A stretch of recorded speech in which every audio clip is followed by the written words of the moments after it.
Halo kaum intelektual sekalian. Wow, wow, wow. Gila, gila, gila, gila. Saya nggak nyangka Donditan akan mengeluarkan narasi yang sangat-sangat kontroversi seperti yang diucapkan dia baru-baru ini. Saya nggak nyangka gitu ya. Dan menurut saya ini sangat-sangat nekat sekali gitu ya. Tidak hanya nekat sekali, tapi nekat 2 kali gitu ya. Sampai nekat berkali-kali gitu. Jadi guys, baru-baru ini Donditan mengatakan umat Kristen itu harusnya mengikuti Yesus. Jadi kalau Yesus itu sunat, ya Kristen juga ikut sunat. Kemudian kalau Yesus itu tidak makan babi, umat Kristen juga harusnya nggak makan babi dong ya. Kalau Kristen bilang pengikut Yesus, kenapa Kristen nggak akikah? Kenapa Kristen nggak dibaptis? Kenapa Kristen nggak baptisnya Kristen tuh beda loh sama baptis Yesus. Kenapa Kristen makan babi? Kenapa Kristen nggak disunat? Kenapa Kristen nggak dikafani gitu? Nggak dikafani gitu? Nggak dikafani gitu? Kenapa Kristen nggak sujud gitu?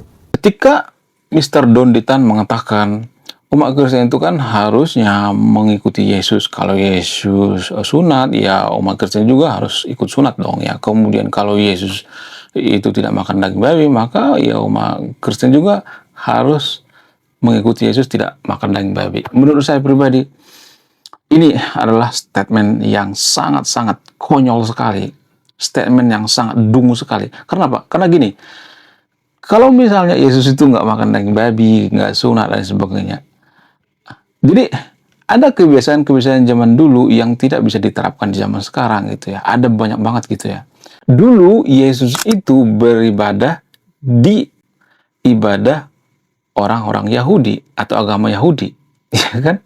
Nah, jadi kalau kita menggunakan logika yang sama, masa kita beribadah di tempat ibadah orang Yahudi, masa orang Kristen beribadah di tempat orang Yahudi, kan nggak masuk akal gitu.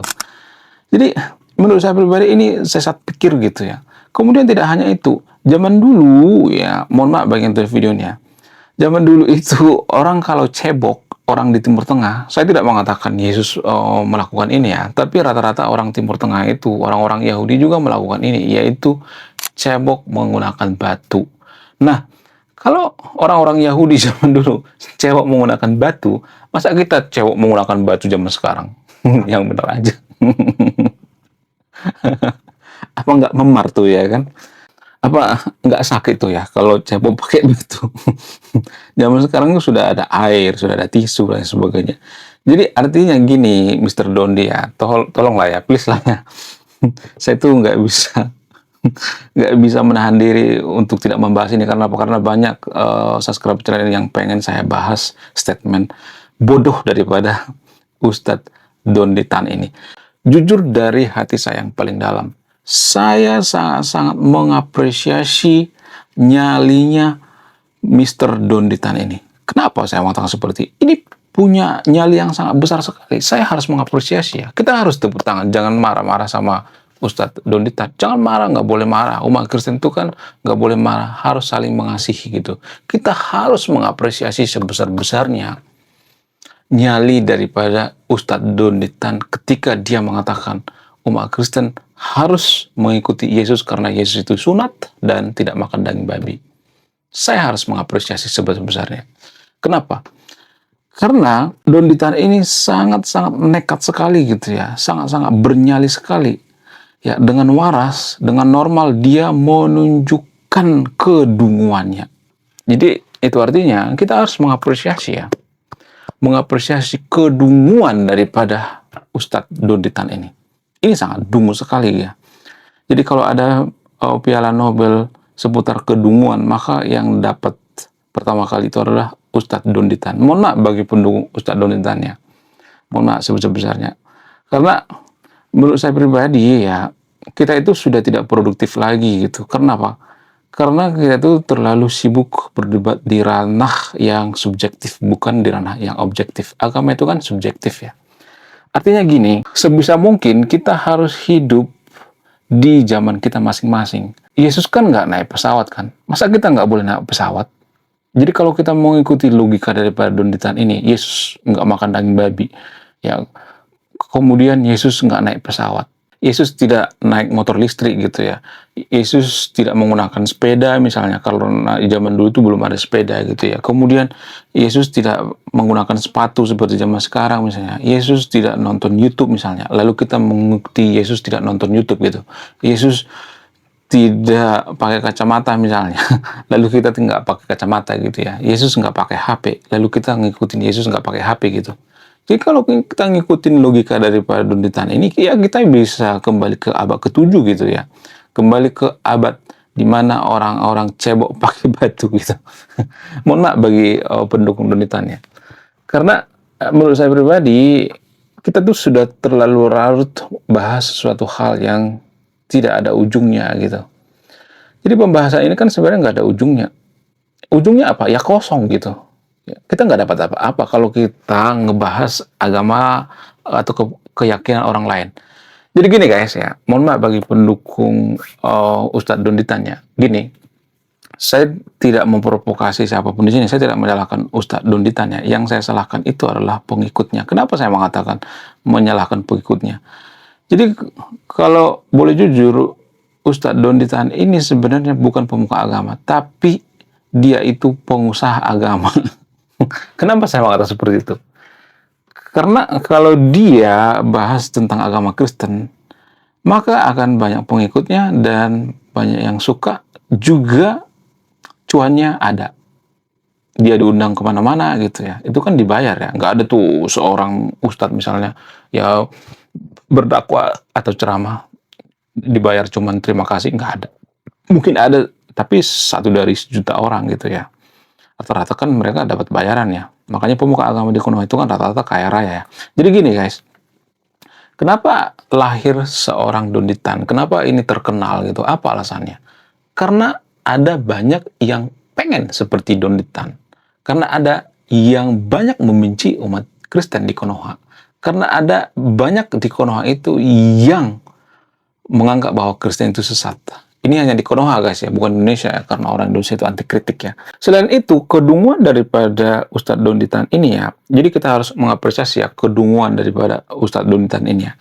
Jadi gini guys, agama itu kan keyakinan. Kalau agama itu ranah keyakinan, kenapa kita mendebatkan keyakinan orang lain? Kalau orang-orang Kristen itu yakin bahwa di zaman sekarang itu nggak usah makan daging babi gitu. Zaman dulu kan, ya itu kan zaman dulu orang-orang Yahudi gitu. Masa kita harus ikut? Toh juga Yesus itu sebenarnya memperbaiki ajaran Yahudi. Yesus itu kan sebenarnya disclaimer on ya. Saya tidak mengatakan Yesus itu sesat ya. Tapi kan Yesus itu menyimpangkan ajaran terdahulu, yaitu ajaran Yahudi. Ajaran Yesus itu kan ajaran kasih ya. Sementara orang Yahudi kan tidak mengenal yang namanya kasih. Orang Yahudi itu mengenal yang namanya hukum tabur tuai. Artinya gini, mata dibayar dengan mata, ya menggunakan hukum Taurat gitu ya. Mata dibayar dengan mata, kaki dibayar dengan kaki gitu ya. Makanya orang Yahudi atau orang Israel sekarang ini ketika perang mereka itu sangat-sangat serius gitu ya. Kenapa? Karena mereka punya doktrin ya mata dibayar dengan mata, nyawa dibayar dengan nyawa gitu. Apakah Yesus seperti itu? Enggak. Yesus sudah beda gitu. Ya. Jadi itu artinya orang-orang Kristen itu nggak terlalu kaku dalam beragama gitu. Jadi Mr. Donatan juga harusnya paham hal ini karena dia juga kan mantan Kristen ya. Harusnya paham ini. Ya kemudian kalau misalnya mengatakan ya kan umat Kristen itu kan sesat. Sesat dari mana? Sesat dari Hong Kong. Kenapa banyak orang Konoha menganggap bahwa orang Kristen sesat? Karena menganggap bahwa orang Kristen itu nggak sunat, nggak makan daging babi gitu. Kalau kita bicara secara antropologi gitu ya, atau ilmu pengetahuan yang bisa diukur atau yang bisa ditakar ya. Kalau agama itu kan nggak bisa dibuktikan secara ilmiah ya. Makanya agama itu disebut dengan keyakinan atau subjektif. Jadi kalau kita berpikir secara rasional, secara antropologi, justru babi itu diharamkan di Timur Tengah. Nah ini ada datanya ya. Nanti cara tahu sendiri deh datanya ya. Ada datanya guys. Ternyata babi itu diharamkan di Timur Tengah itu kan apa? Karena babi itu boros air. Sehingga orang-orang Timur Tengah itu tidak mau memelihara babi. Karena di Timur Tengah itu kan susah air. Dari zaman dulu kan susah air. Ya boro-boro untuk minum ya. Ya kan. Masa babi juga harus dilayani, harus banyak air gitu. Itu yang jadi permasalahan. Kemudian kalau misalnya mengatakan, oh unta itu butuh air banyak juga. Nah, unta itu beda. Unta itu bisa digunakan untuk alat transportasi. Jadi kalau dibandingkan dengan babi, mana yang dipilih? Yang dipilih itu onta karena bisa alat transportasi dan juga dimakan. Di Arab onta itu kan dimakan, kemudian dagingnya banyak gitu ya. Bagaimana dengan babi? Babi itu kan nggak terlalu dibutuhkan gitu ya. Kecuali di dalam ajaran Yahudi, kecuali Yahudi itu punya budaya ya mereka ada misalnya acara bikin atau motong babi misalnya seperti orang Batak misalnya atau orang Papua misalnya. Ya kalau ada acara itu kan harus ada babi ya. Nah, kalau di tradisi orang Yahudi ada tradisi seperti itu bisa aja babi tidak diharamkan. Ya, justru kan babi diharamkan itu kan karena faktor daripada geografis gitu ya, faktor lingkungan gitu. Tapi kan ini jarang kita sadari ya, karena apa? Karena kita menganggap bahwa keyakinan orang Kristen sesat gitu ya. Saya tidak membela agama Kristen di sini, saya bukan oten ya. Jadi gini guys, kita tidak boleh mendebatkan keyakinan orang lain. Makanya menurut saya pribadi, perdebatan yang ada di Konoha itu berdebat TikTok dan sebagainya. Agama saya yang paling benar, agama saya yang paling suci, agama kamu sesat. Gimana kita mengatakan bahwa agama lain sesat, sementara agama kita juga nggak masuk akal? Kalau saya mengatakan bahwa agama itu nggak masuk akal, pasti banyak nanti yang marah-marah kan. Saya tidak menyebutkan agamanya ya. Ya, jadi gini, ya, mohon maaf bagi video ini ya. Kita ambil contoh seperti kepercayaan Samawi misalnya, atau kepercayaan Abrahamik misalnya. Dalam kepercayaan Abrahamik itu kan ada istilah manusia berasal dari tanah. Nah, manusia berasal dari tanah ini, apakah bisa dibuktikan secara ilmiah atau tidak? Nggak bisa. Karena DNA manusia itu tidak ada hubungannya dengan tanah. Jadi kita tidak bicara putar metafisika ya, jangan terlalu jauh dulu ya. DNA ya, apakah DNA manusia ada hubungan dengan tanah? Nggak ada. Jadi kalau kita berasal dari tanah, maka kita saudaraan dengan kendi gitu, genteng dan lain sebagainya. Jadi ini yang perlu ditanyakan sama Dunditan. Yang perlu dibahas oleh Dunditan itu ya ini, jangan dicari-cari kelemahan Kristen gitu ya. Oh Kristen sesat, oh ini ada Bible, oh ini ada buku ini, buku itu segala macam. Sebelum buku-buku itu diciptakan, kita melihat lebih jauh lagi gitu ya. Jadi mohon maaf bagi pendukung Dunditan. Ya menurut saya pribadi Dunditan ini harus diapresiasi gitu karena dia menunjukkan kedunguannya, memviralkan kedunguannya. Ya karena kalau kita berpikir secara rasional, babi itu kan nggak masuk akal ya kalau misalnya tidak dimakan ya. Karena babi itu menurut sains ya, diteliti, babi itu kan layak dikonsumsi. Kalau misalnya bicara tentang cacing pita, bukan berarti saya nyuruh yang untuk makan babi ya. Bicara tentang cacing pita sapi juga banyak kok. Cacing pita domba juga ada. Bahkan di air kayak gini juga ada cacing pita kok, makanya air suka dimasak. Ya, jadi kalau kita bicara logis ya itu ya. Cuma kan kita itu kan selalu menganggap bahwa agama kita yang paling logis gitu. Enggak ada agama yang logika, enggak ada. Manusia berasal dari tanah itu apakah logika? Enggak. Enggak bisa dibuktikan secara ilmiah. Kalau kita bicara tentang logika, mana coba datanya kalau manusia itu berasal dari tanah, apakah manusia ada hubungannya dengan tanah gitu, DNA-nya? Tanah itu kan nggak punya DNA. Tanah itu kan bukan makhluk hidup. Sesuatu hal yang tidak hidup itu tidak punya DNA gitu. Ya, tanah itu nggak punya DNA. Sementara manusia punya DNA. Kalau misalnya mengatakan, oh itu kan dulu diciptakan oleh Tuhan gitu ya, diambil saripati tanah, terus dikuculak-kuculak gini ya, jadi manusia ya, abrakadabra langsung jadi Nabi Adam. Ya kalau itu mah saya nggak mencampuri gitu. Ya sok aja nggak jadi masalah gitu ya kalau percaya itu. Tapi permasalahannya apakah ini bisa dibuktikan secara ilmiah atau tidak. Jadi kita berdebatnya itu di ranah ilmiah, bukan di ranah keyakinan gitu. Jadi kalau kita mendapatkan keyakinan orang lain itu menurut saya itu sesuatu kedunguan yang sangat-sangat hakiki gitu menurut saya pribadi ya. Ya mohon maaf bagi pendukung Dunditan ya. Yang saya salahkan di sini ya pendukung-pendukungnya. Kenapa ada orang yang mengikuti orang seperti ini? Harusnya pemuka agama itu ya kalau dia sudah pindah agama, nggak usah ngurusin agama yang sebelumnya gitu. Ngapain ngurusin agama sebelumnya? Ya kan? Kalau agama yang kita anut sekarang itu kebenaran, nggak mungkin ngurusin agama sebelumnya. Nggak mungkin. Itu nggak masuk akal lah. Ya, jadi bagi pengusung daripada Mister Donditan ini, menurut keyakinan saya, Pak Donditan ini tidak layak disebut sebagai pemuka agama. Pak Donditan ini adalah pengusaha agama.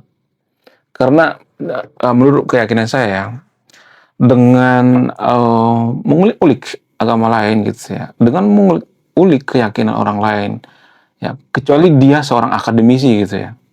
Kalau dia seorang akademisi, dia harus mengambil sudut pandang akademisi, bukan dari sudut pandang agama gue yang paling benar. Bukan seperti itu. Karena semua agama di dunia ini nggak ada yang masuk akal, guys.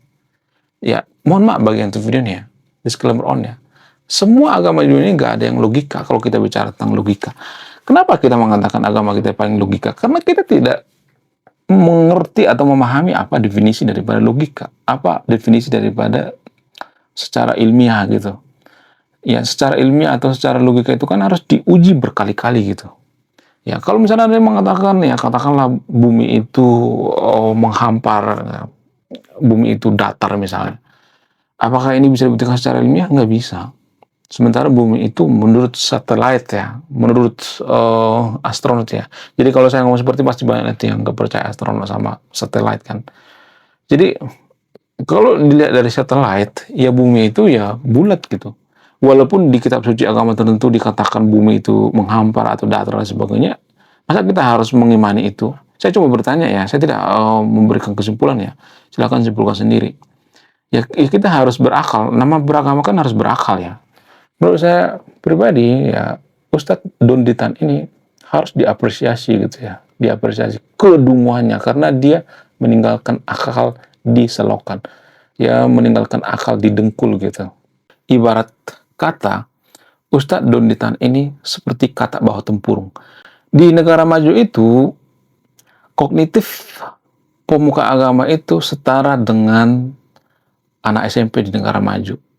Jadi mohon maaf bagi pendukung Ustadz Donditan ya. Kognitif daripada Donditan ini setara dengan anak SMP di negara maju. Karena berpikirnya itu hitam putih gitu ya. Dia tidak melihat warna yang lain. Saya tidak membela umat Kristen di sini ya, tapi kalau kita bicara fair-fairan ya semua agama itu kan nggak masuk akal, nggak logis gitu. Gimana kita mau masuk akal kan manusia berasal dari tanah, ya kan? Kemudian kalau misalnya nih ada, katakanlah misalnya nih ada nabi tertentu di dalam agama Abrahamik misalnya, ya kemudian nabi ini masuk ke mulut paus misalnya, 3 hari 3 malam hidup gitu. Nah, yang jadi pertanyaan, saya cuma bertanya, saya tidak memberikan pernyataannya. Kalau ada misalnya seorang masuk ke mulut paus, ya masih hidup gitu ya, sudah berjam-jam di sana gitu dan lain sebagainya. Nah, yang jadi pertanyaan, kenapa masih hidup gitu? Padahal kan di mulut daripada ikan paus itu kan ada yang namanya asam gitu ya, seperti asam lambung gitu ya. Asam lambung itu kan penghancur ya, penghancur makanan. Biasanya warna hijau atau warna apa gitu lupa saya. Tapi kalau kita masuk ke situ ya, ke lambung paus, ya kita bisa hancur gitu. Itu secara akademis ya, secara logika gitu. Kalau misalnya mengatakan, oh itu kan iman. Nah, ini yang jadi permasalahan. Iman itu kan nggak bisa dibuktikan secara ilmiah. Ya makanya agama itu iman. Jadi apapun yang ada di agama Kristen, baik agama mayoritas di Konoha ya, maka ya udah cukup imani aja gitu. Jangan nyari-nyari Bible gitu ya. Oh ini kelemahannya, oh ini kelemahannya. Kalau kita nurut sampai ke atas wahyu juga nggak bisa dibuktikan secara ilmiah, ya kan? Jadi kalau misalnya mengatakan, oh ini salah suratnya, oh ini dihilangkan segala macam, oh ini dimodif lah sebagainya. Wahyu juga kan kita kan nggak tahu apakah itu benar atau tidak ya kan, masih 50-50 kan, ya nggak sih?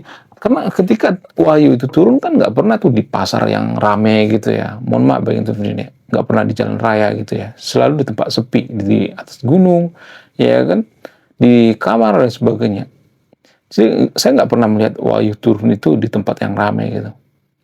Kenapa bisa seperti itu? Apa alasannya? Apakah karena ada alasan tertentu gitu? Kalau saya mengatakan, oh biar bisa ketemu dengan malaikat, ya justru di tempat ramai dong ya. Sehingga Nabi itu kan bisa mengatakan, biar tidak fitnah. Nih, gue tunjukin ya ada malaikat yang ketemu dengan gue gitu. Kan harusnya seperti itu ya, biar terang benderang ya, biar tidak ada fitnah gitu ya. Kemudian tidak hanya itu, surga dan neraka juga kan masih 50-50 ya. Apakah surga dan neraka itu bisa dibuktikan secara ilmiah? Karena data yang mengatakan bahwa surga dan neraka itu terbukti secara ilmiah. Bukan berarti saya nyuruh yang untuk tidak beragama. Tapi biar kita sadar betul bahwa agama itu adalah suatu hal yang subjektif, bukan satu yang objektif. Harusnya pemuka agama yang ada di Konoha itu memupuk gitu ya, atau mendorong umatnya supaya berakal gitu ya, belajar tentang teknologi, iptek dan lain sebagainya.